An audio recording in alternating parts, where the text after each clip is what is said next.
My name is Canva, and for as long as I can remember, I've been the other one in my family. The second-born, the quiet one, the one who didn't quite fit the mold my parents poured their dreams into. My older brother Damien was the mold. He was the Harvard track, the straight-A prodigy turned startup genius. And me? I was creative, curious, hungry in different ways they didn't recognize as valid. Growing up, every conversation at the dinner table circled back to Damien. His grades, his internships, his relationships, even his gym routine. My wins? They got a polite smile at best, or worse, a suggestion to get serious about life. When I got into a solid public university on academic aid, my mom said, "Well, that'll save you money." When Damien got into Stanford, she cried at the breakfast table. Real tears. She didn't cry for my accomplishments. Ever. But the moment that etched itself into my skin like a burn happened a few months ago. It was a Saturday night, a family dinner to welcome Damien home after he'd wrapped some international pitch tour. I already didn't want to go, but guilt is a language my parents speak fluently, so I showed up. Nice shirt, bottle of wine, good intentions in hand. We sat around the table, me, Damien, my parents, and our aunt. Chicken marsala, roasted vegetables. Damien held court, talking about seed rounds and acquisitions like he was narrating a Netflix documentary. My parents hung on every word, as if he were breaking codes for NASA. Midway through dessert, Dad cleared his throat. He tapped a fork to his glass and said, "Your mother and I have an announcement." I knew immediately it wasn't about me. That's not paranoia. It's pattern recognition. We've decided to invest in Damien's company, my dad said proudly. $230,000. We believe in the vision, the room clapped. Even my aunt whistled. My mom dabbed at the corner of her eye with a tissue like this was some wedding toast. I stared at my plate, trying not to show anything. Not the flicker of nausea in my chest. Not the sting behind my eyes. And then came the worst part. Dad turned to me, his voice suddenly casual. "Of course we know you're doing your thing too, Canva. More of a drifter, right? Exploring life. But maybe one day you'll find something to stick with." He laughed like it was a joke. Like he hadn't just called me aimless in front of the whole table. No one spoke up. Not a single person flinched. My worth was a punchline, and the audience was in on it. The silence inside me was deafening, but outside, I smiled. I nodded. I clutched my glass of wine like it could hold my dignity together a minute longer. I excused myself early. My mom hugged me and told me I was so resilient, as if she hadn't just helped saw me in half. I drove home with the windows down in the coldest part of October, trying to feel something other than shame. Trying to convince myself I hadn't just been rewritten in their minds as a footnote in Damien's success story. In that moment, something shifted. It wasn't rage, not yet. It was something quieter, a decision, a seed. I wouldn't argue. I wouldn't beg to be seen. I would do something they couldn't ignore, but first, I had to disappear. I used to think if I worked hard enough, they'd see me, that somewhere buried beneath all their praise for Damien was a space reserved for me, too. I clung to that hope through every exam, every job shift, every lonely win. But I was wrong. I remember getting my first scholarship letter when I was 17. I had applied without telling anyone, not even my guidance counselor. The award wasn't flashy. Just $2,000 from a local arts foundation for a short story I'd written about surviving grief. It felt huge to me. I printed the letter, brought it to the kitchen, and held it out to my dad. He scanned it for 5 seconds before setting it down and saying, "That'll help a little, but are you sure writing's a smart path?" I told him it wasn't about the money. It was something I was proud of.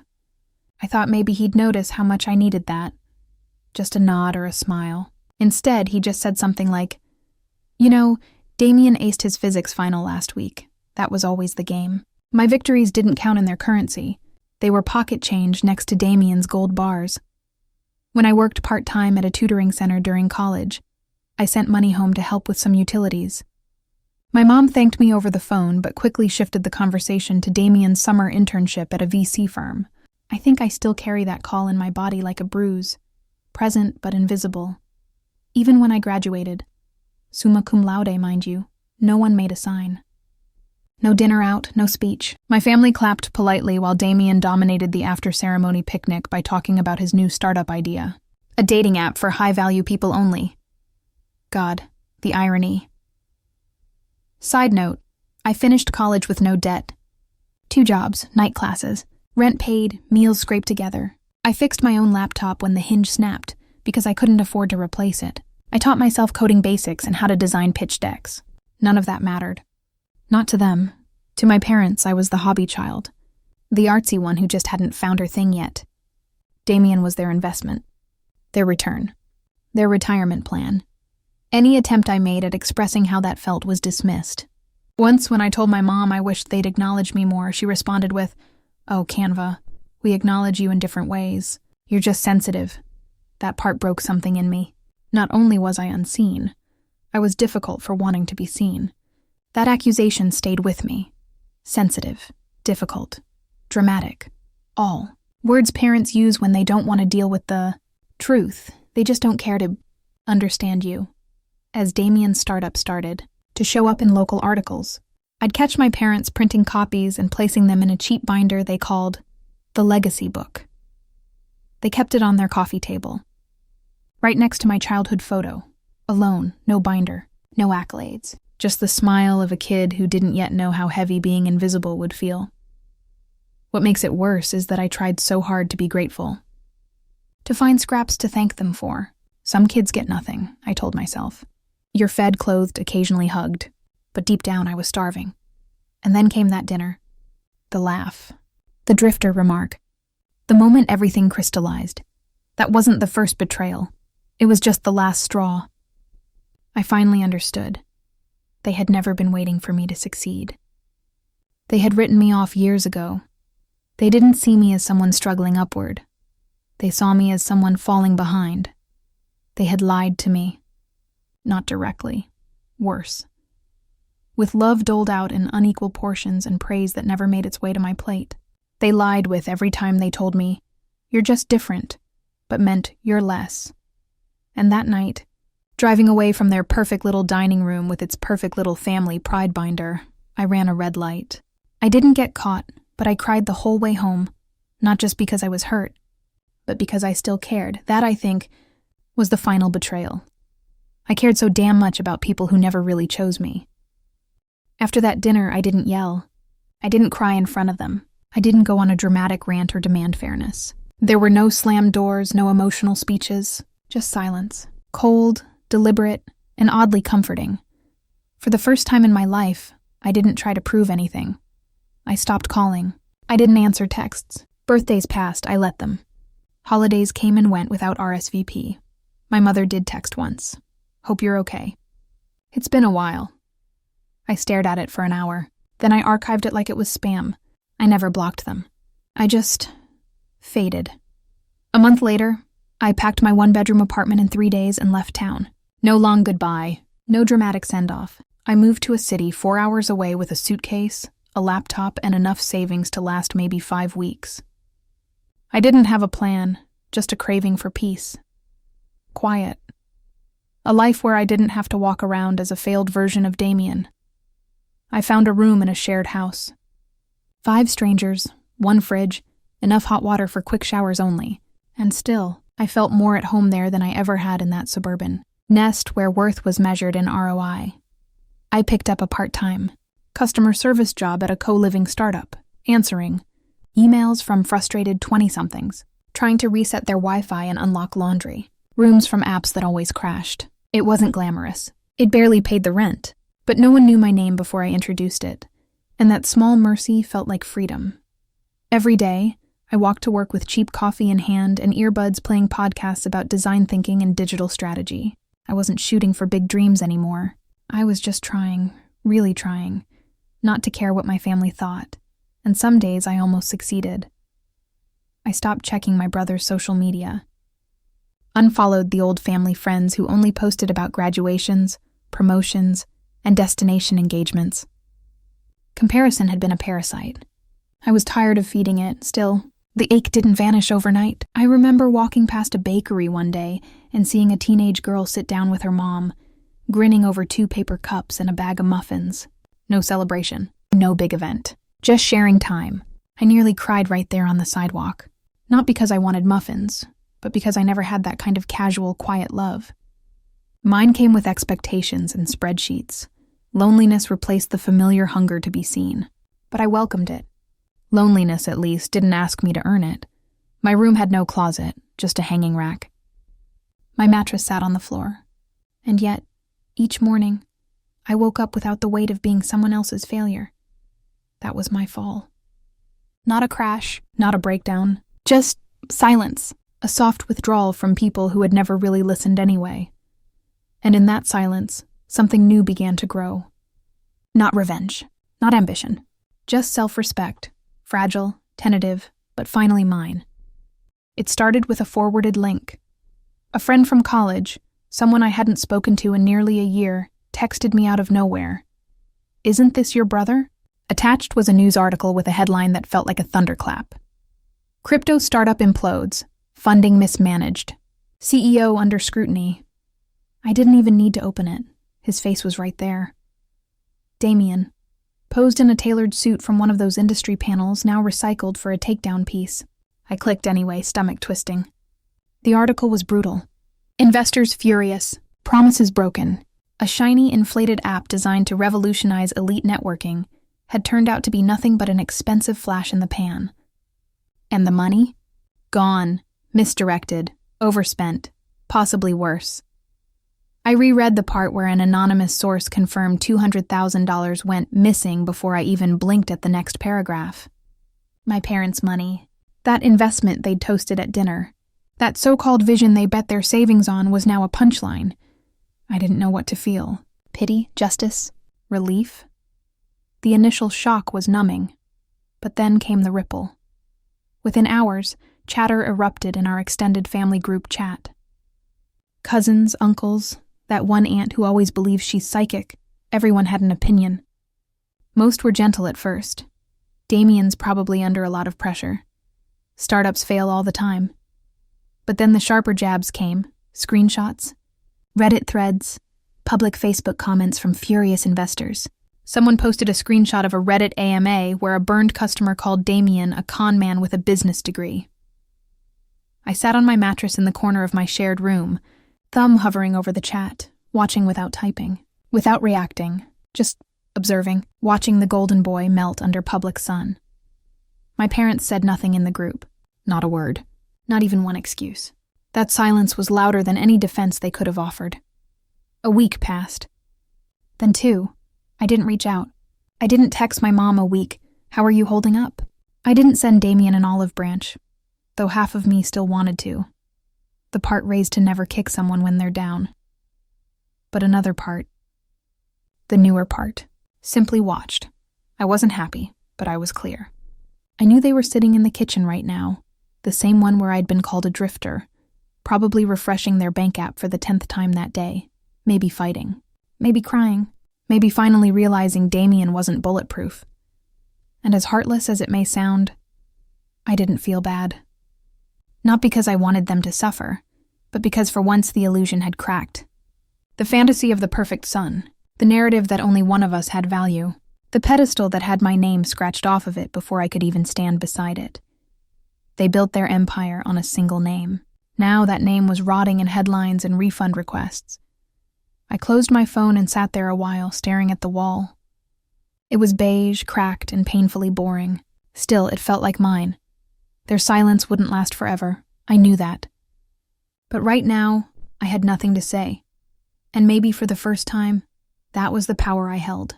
Damien's collapse didn't make me feel powerful. It made me feel clear. Like fog had lifted. Watching the rise and fall of his startup in real time gave me something I hadn't felt in years. Permission. Not vengeance. Not vindication. Just that quiet inner nudge. Now is your time. He was reckless with other people's money, desperate to impress, constantly selling the idea of success louder than actually building it. I realized that wasn't just his flaw. It had been my mirror. I had spent so long not becoming him that I hadn't become anything else either. I didn't need to shout over people. I just needed to start, so I did, quietly. In between answering support tickets and refilling the communal coffee jar at the co-living startup, I started moonlighting. At first it was small, helping a local artisan improve her Etsy SEO, fixing a dental office's janky Squarespace site, writing better copy for a fitness trainer's About Me page. It wasn't glamorous. These weren't high-ticket jobs. But I noticed something I didn't expect. The clients kept coming back. They told people about me. I started using a different name online, just my first and middle initials, and used platforms that supported anonymous portfolios. My old shame about credibility vanished the moment I realized people just wanted solutions. They didn't care if I didn't have a shiny last name or a Stanford degree. I reinvested every dollar I made, bought better software, hired a part-time virtual assistant, took 2 courses on UX strategy, and started tagging cold leads in Airtable while waiting on hold during my day job. Late-night ramen turned into late-night calls with clients across different time zones. I wasn't just freelancing. I was building infrastructure, systems, templates, packages. I stopped playing small because I had nothing left to prove to them, and everything to build for me. Watching Damien crash wasn't just poetic. It was instructional. I watched every mistake he made and learned without having to lose anything. He oversold, underdelivered, and lacked systems. I undersold, but I knew how to listen. I didn't try to impress, I just tried to help. Turns out people pay for that. Within 8 months, I turned a side hustle into a roster of 15 steady clients. Small businesses, creators, coaches. Each one of them eventually needed a rebrand, a site relaunch, a funnel rebuild. And without knowing it, I'd built an agency. An actual functioning, profitable agency. No loans, no pitch deck. No parental backing or family friends pulling strings. Just me, Canva. With my cracked phone, secondhand MacBook, and Google Docs. My agency had no name at first. Just an LLC attached to a P.O. box, and a quiet ritual of logging into Stripe with trembling fingers. Some mornings I'd wake up afraid the money was a fluke, that someone would find out I didn't belong, that I was still that kid in the corner of the family barbecue, the sensitive one, whose business wasn't worthy of polite conversation. But the numbers didn't lie. Neither did the client feedback. Professional. Reliable. Better than the last guy we paid double for. Every time someone paid an invoice and came back, that was healing I didn't have a name for. Not revenge justice, not ego. Just someone finally saying, "You're good at this," and meaning it. One night, after submitting a rebrand for a mom-run vegan bakery, I closed my laptop and just stared at the ceiling, my tiny room still bare. My back sore, my screen full of tabs, but my heart steady. For the first time, I wasn't wondering what Damien would do. Heck, I wasn't thinking of Damien at all. I didn't post about it. I didn't start making noise. But I knew. I knew I had finally crawled through a window no one told me existed. It had been 2 years since I'd seen them. No birthdays, no calls. Not even a generic text on New Year's. I stayed gone and they didn't chase me. I think that was what stung the most. How easy it had been for them to let me go silent. Like they'd barely noticed. But when my mom called that fall and said, "It would really mean a lot if you came for the holidays this year," I said yes. Not because I missed them, but because I wanted to see it with my own eyes. The downfall. The cracks behind the family Christmas card smile. I arrived on Christmas Eve, carrying a pie from a bakery near my apartment. No one asked how I'd been. That didn't surprise me. The house looked exactly the same. Same trim, same half-decorated mantel, same glimmer of judgment in the air. But something was off. The lightness was gone. The usual energy around Damien was missing. And so was Damien. His name wasn't mentioned, not at first. My mom said he was traveling when I walked in, but her voice cracked slightly. I didn't press. I just nodded, took off my boots, and stepped back into the role of the polite outsider. Dinner was awkward. Not for them. They were cheerful in that forced kind of way. My dad poured wine and made small talk about the weather and taxes. My aunt mentioned buying a new blender. I sat there, answering questions like an interviewee, and then casually dropped, "Yeah, I've been running my own digital strategy agency this past year. It's steady, actually surpassing my old income." Silence. A clink of a glass. My mom said, "Oh, good for you. It's just such a tough time for businesses right now, you know?" Then she turned to my dad like I hadn't said anything at all and added, especially with how the housing markets hit people like us. I almost laughed. But I didn't. I just took another sip and watched them rewrite the topic in real time. My success didn't fit their narrative. They'd rather talk about inflation than acknowledge I had become something. It didn't take long for the conversation to shift into their own situation. Apparently, the mortgage refinancing hadn't gone through. They'd had to dip into retirement. My dad muttered something about unexpected liabilities from Damien's collapse, and my mom added quickly, "It's nothing major, really, just a temporary situation." Then my dad looked at me, narrowing his eyes slightly like he was measuring something. "You know, your brother's legal stuff blindsided all of us. People are trying to twist things. It's ugly out there. Still, no apology. No reflection. No ask, yet they were performing gratitude. But underneath it, I heard it, the build-up, the hints, the story of hardship, lightly salted with "we're your parents and family supports family." I said nothing, didn't offer to help, didn't pick up the not-so-subtle cues, just asked where the bathroom was and quietly stepped out of the conversation. As I passed the hallway, I noticed a glass frame had fallen and cracked by the stairs. It was the photo of Damien giving his TEDx talk years ago. The image was still intact, but the edges had buckled under broken glass. It felt poetic. He wasn't at the table. He wasn't the golden boy anymore. He was a liability with a legal team. I wondered if they even knew where he was that night. And I, the drifter, the sensitive one, was the only one seated across from them now. Still invisible, still uncredited, but steady. There was something strange and powerful about sitting in that chair, playing dumb, watching them fumble for footing, while I knew the numbers in my business bank account better than they knew their own. I returned to the city in silence, like I came back from a different war than the one I left for. No bruises, no visible wounds, just a steady fire inside of me that burned a little cleaner this time. 2 weeks after that hollow Christmas dinner, I landed my biggest client yet, a Fortune 500 brand looking for digital rebranding support with a younger, more authentic voice. Someone had quietly recommended me in a Slack group. I later found out it was one of those early clients I helped when I was still charging minimums and hoping they'd just pay on time. This time, the retainer was 5 figures, monthly, and they didn't haggle. That project changed everything. Not just my rates or my confidence, but my context. I moved out of the shared house 2 months later and into a penthouse condo downtown. Nothing flashy, but high ceilings, floor-to-ceiling windows, soft light, space to breathe. The kind of clean, quiet space that used to live on my Pinterest boards. I kept everything low-key. I didn't post about the wins or the view, or the fact that I cried the first night sleeping on a new mattress I hadn't found secondhand. But then my friend Jess came over one afternoon and said, "You should show this. Like, actually show your process. People need to see this kind of story." I resisted. I didn't want validation from strangers. I didn't want to look like I was flexing, especially when that wasn't the point. But the thought lingered. Maybe it wasn't just about me. Maybe people like me, the ones who'd been written off, underestimated, overlooked, needed to see that silence didn't mean failure. That sometimes power was built quietly. So I filmed a short vlog. I didn't even show my face at first, just voiceover, shots of my desk, my scratched laptop, a list of my old client invoices taped to the wall next to my vision board.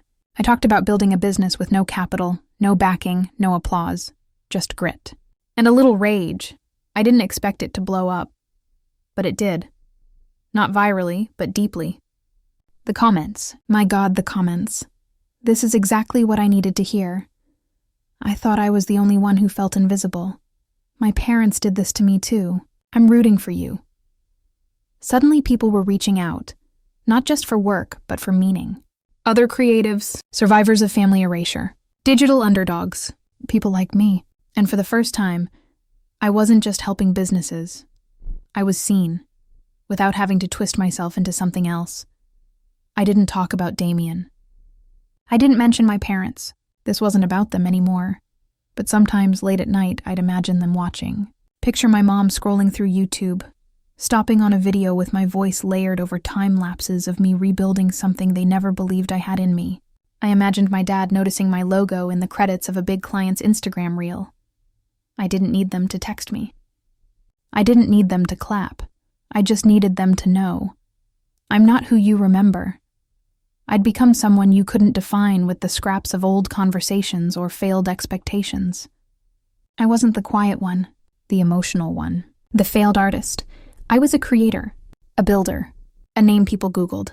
And this version of me, she didn't fit in their house anymore. She never had. The first call came on a Tuesday. I was in the middle of reviewing final copy for a high-end wellness brand when her name lit up my phone. Mom. Just that. No message, no context.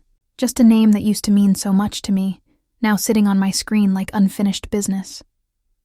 I didn't answer. Not the first time. Not the second. I let it ring out until it went to voicemail, then watched the bubble appear. One new voicemail. I tapped it out of reflex, then paused, thumb resting on the blue play button. I don't know what I was waiting for. Permission, maybe. Or curiosity. I took a breath and hit play. Her voice was soft, careful. Hi, sweetheart. I know it's been a while and I won't take too much of your time, but we'd really appreciate talking, your dad and I. It's important. If you could call back, please? That please sounded like a foreign language coming from her. I didn't call back. The next day, she called again. Then my dad texted, Canva, can we speak? It's urgent. Still, I didn't respond. I didn't owe them that kind of access anymore. But I was curious. So I called Jess and asked if she could do a quick Google sweep.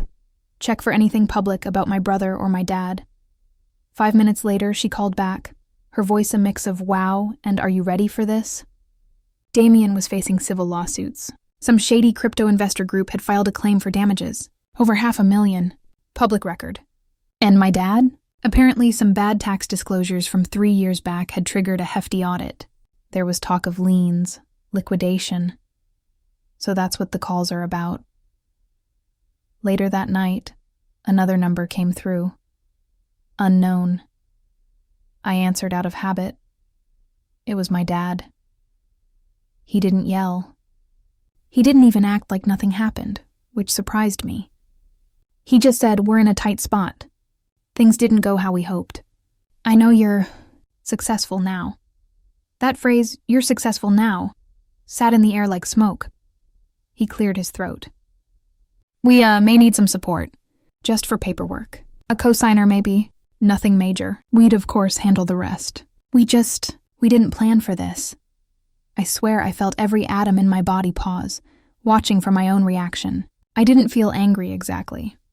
Just steady. Then my mom got on the line. We might have misunderstood you, she said, and I felt the corners of my mouth twitch. Misunderstood me. That's what she called it? I stayed quiet for a beat, let the silence drag just long enough to make her uncomfortable. Then I smiled. Fully smiled, not fake, not forced, and said, Sorry, I'm actually in Dubai this week. Internet's kind of spotty. Maybe next month? She froze. Dubai? I said. Client project. I wasn't in Dubai. I was sitting barefoot in my condo with peppermint tea and a half-written proposal glowing on my screen. But it felt good, no perfect to say. They didn't deserve the truth, just like I had never deserved their dismissal. She tried to stammer something else. Something like how nice it must be or how proud they were, but I'd already hit end. No tears, no drama. Just one clean, decisive click. They had once called me a drifter. Now they were the ones lost, and I was unreachable for the first time on my terms. The voicemails kept piling up, each one softer, more desperate, less pride, more pleading. My mom's voice started breaking in those 3-minute bubbles of borrowed dignity, calling me by every nickname she once dropped when I was too sensitive. Canvy, please. I know things were said, but we're still your parents. It's not about the money, it's your family. At least help your family. That sentence sat with me the longest. Help your family. The same family that told me I was a drifter.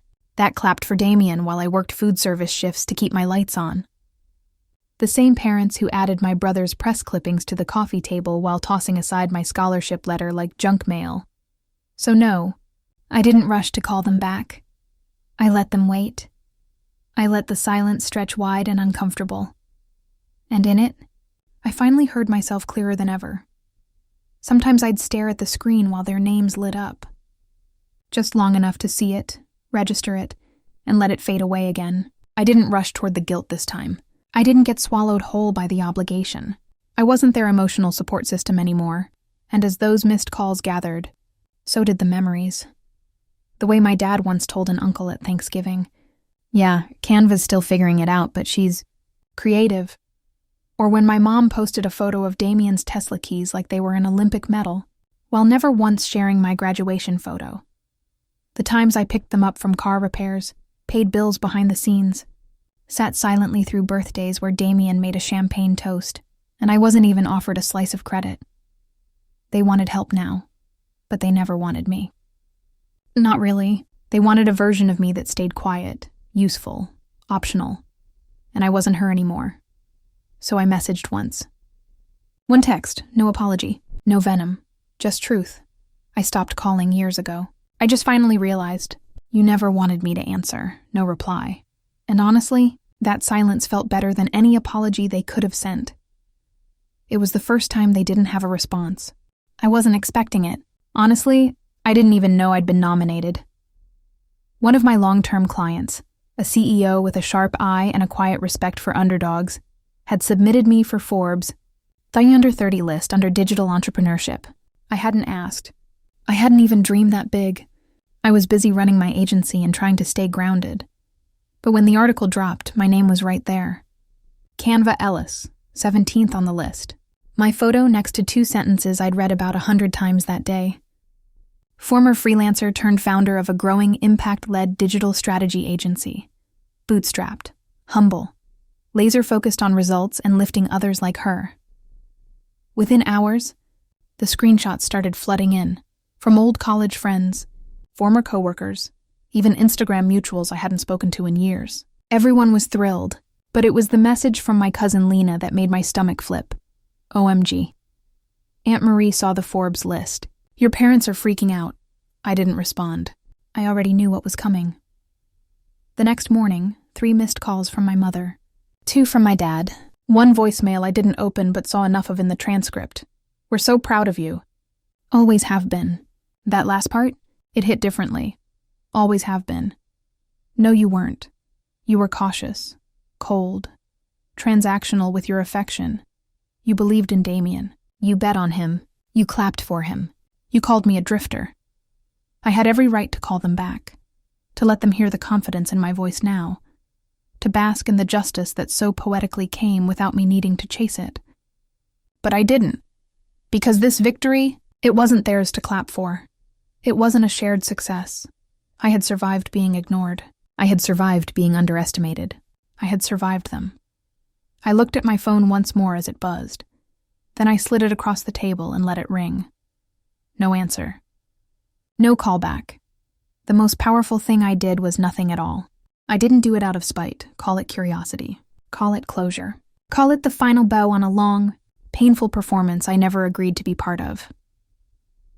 A few months after the Forbes list went live, and a few months after I stopped hearing the near-daily missing calls, I walked into a boutique mail shop in the city. I had something specific in mind. Not a gift, not an olive branch, just a message. I told the clerk I needed a frame. Minimalist. Black matte. Something clean. Then I handed over a crisp $100 bill and asked them to seal it behind glass. Not $230K. Not a new lease on life. Just $100, enough for groceries, a tank of gas, a symbol so petty it circled right back to profound.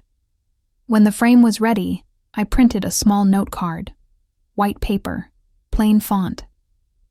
The kind they'd expect from someone who'd gone corporate, someone who now probably had assistants and performance bonuses and investor dinners. It read, "Guess I just needed a little more faith." Canva, I didn't include a return address. I didn't warn anyone.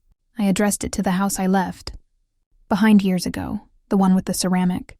Angel in the yard and the cracks in the driveway. That never got fixed because Damien had more important expenses. They signed for it, of course. I checked the tracking. Same-day delivery.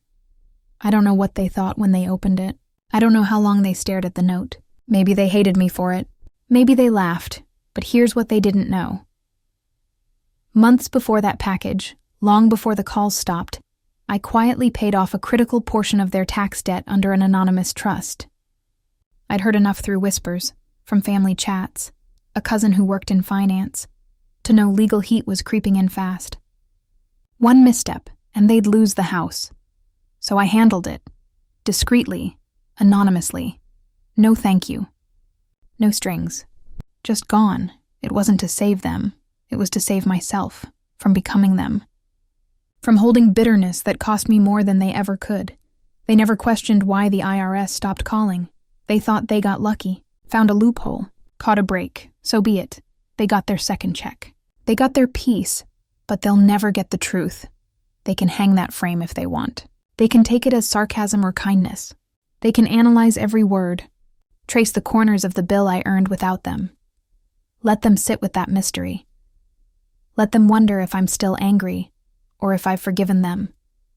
Let them ask themselves which is more painful. My silence, or the fact that I no longer need to be heard. Love without applause. Summary, 600 words.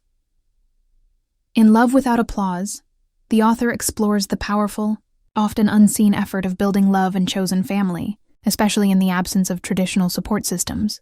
At the heart of the reflection is a deeply personal journey, centering on the pregnancy of the author's co-founder and the quiet strength required to stand by them as both a friend and partner in life and work. This journey is not merely about showing up for someone else. It is also an exploration of how one can craft a nurturing, authentic love rooted in choice, not obligation. The narrative begins by acknowledging a central truth. Family, for many, is not something inherited, but something intentionally created. The author candidly shares that their support system was built from scratch, without the benefit of familial safety nets or the emotional security many might take for granted. This absence doesn't come with applause. It comes with long nights, heavy lifts, and emotional labor that few see, appreciate, or celebrate. As the co-founder navigates pregnancy, the author reflects on what it means to truly support someone through vulnerability. There's no blueprint or cultural playbook for chosen family in times like these. Still, the commitment remains unwavering. The author becomes both anchor and advocate, provider and protector, often without being asked. This kind of love doesn't demand attention. It's quiet, sturdy, and deeply intentional. Despite the depth of care given, the author reveals a lingering ache, the lack of recognition. There were no claps, no awards, no external validation for stepping up, for being present, for doing the right thing. And yet, one of the boldest acts of love in the piece is the decision to give oneself the applause they were never offered. In the silence of external praise, the author learned to be their own witness, to acknowledge their growth, resilience, and capacity to love. This self-recognition becomes a form of healing, a reclaiming of worth. Throughout the essay, there is a gentle but powerful reframing of success and love. Instead of being defined by external metrics, likes, titles, applause, it becomes about showing up consistently, choosing someone day after day, and honoring commitments even when nobody else is watching. The narrative challenges readers to rethink the glamorization of struggle only when it's followed by public reward. Here, love is its own reward. Love Without Applause is as much a portrait of chosen family as it is a meditation on self-worth. It asks hard questions about the kinds of emotional labor society tends to ignore and what it means to pour into others without depleting oneself. In doing so, the author doesn't play the martyr. Instead, they show us what radical, sustainable love can look like. One rooted in reciprocity, self-awareness, and quiet courage. By the end, the piece leaves us with a feeling of something sacred, the belief that showing up, even unseen, matters. And sometimes, the most radical form of love is not just giving to others, but recognizing our own value without waiting for anyone else to affirm it. The applause we seek doesn't have to come from the outside.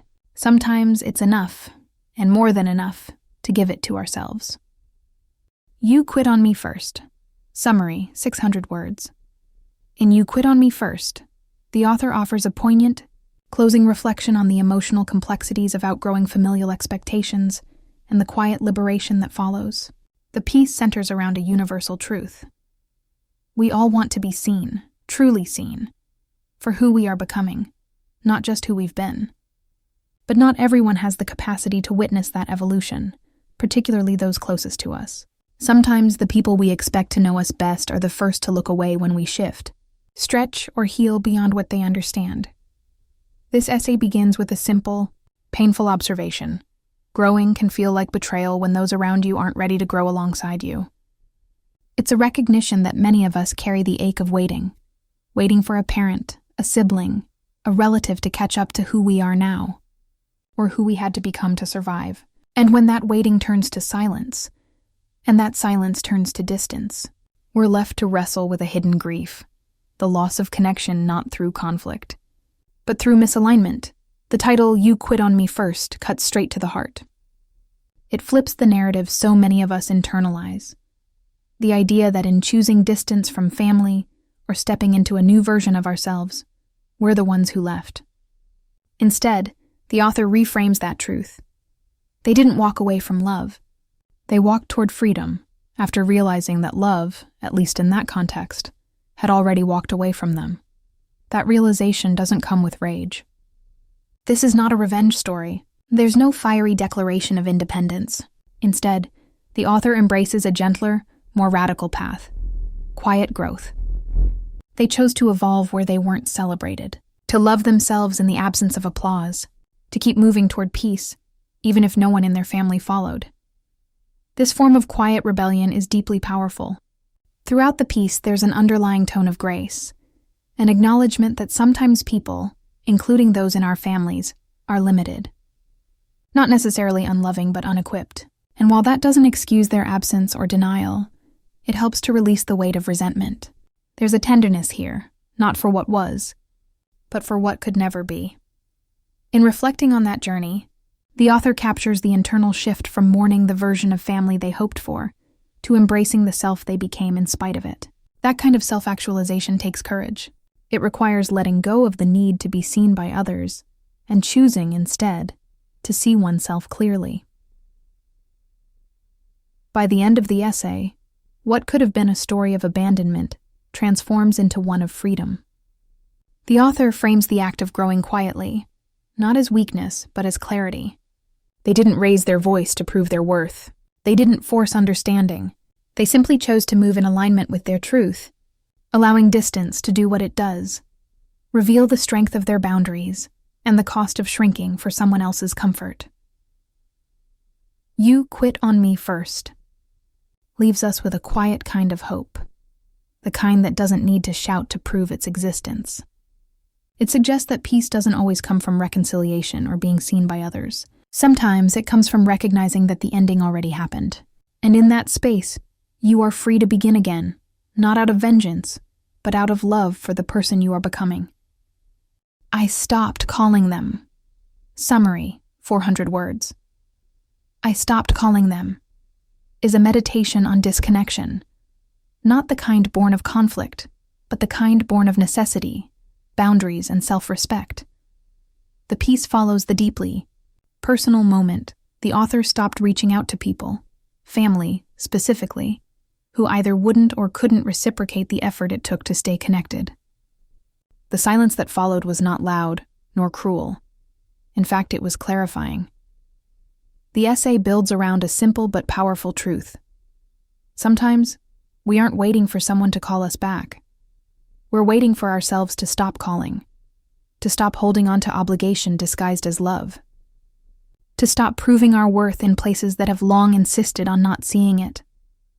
For the author, each unanswered call, each moment of emotional unavailability, slowly turned into a mirror. The relationship they were preserving wasn't about love anymore. It was about memory or guilt or the dream of reconciliation. But with every attempt to repair something one-sided, they lost a bit more of their own voice. That is, until they chose to stop dialing altogether. The heart of this piece is not rupture, it's awakening. When the author stopped calling them, whoever they represent, they finally created enough space in the silence to hear themselves. Their own thoughts, needs, grief, and truth began to rise in the absence of trying to maintain a version of family that continually drained them. The closing line holds the emotional center of the piece. When I stopped calling them, I finally started hearing myself. It lands not with anger, but with resolution. No grand blowout, no dramatic confrontation, just a quiet, powerful pivot inward. There's a sense of justice here. Not the kind served cold or with rage, but a gentle, earned peace. It's what happens when love no longer needs to chase closure. When you realize that walking away doesn't make you cruel, it makes you whole. I stopped calling them is not about giving up.